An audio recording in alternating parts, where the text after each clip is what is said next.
Двата оджаци на најголемиот производител на електрична енергија во државата РЕК Битола ги надминуваат емисиите на прашина и сулфурен диоксид, се наведува во извештајот на Државниот инспекторат за животна средина.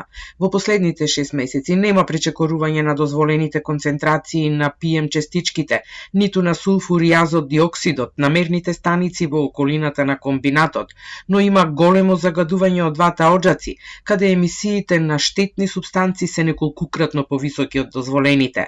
Поради непочитувањето на договорот со енергетската заедница, земјава најверојатно годинава ќе плаќа казни наместо навреме да ги направи потребните инвестиции, пишуваат инспекторите во извештајот.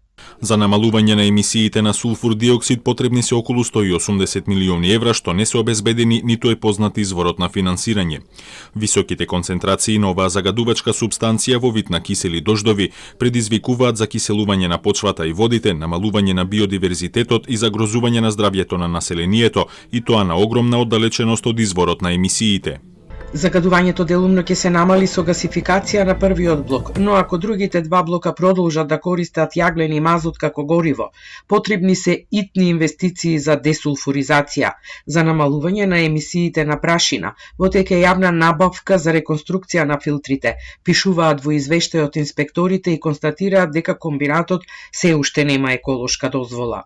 Од РЕК Битола велат дека за разлика од претходно, последните неколку години забрзано се имплементираат еколошки процеси за прилагодување на производството на европските стандарди. Непокриените површини на одлагалиштето за пепел во РЕК Битола се сведени на минимум, воведено е водено отпепелување, направени се капитални ремонти на сите 3 блока, а со тоа се намалуваат емисиите. Во 2019-та е поднесено и барање до Министерството за животна средина за добивање интегрирана еколошка дозвола.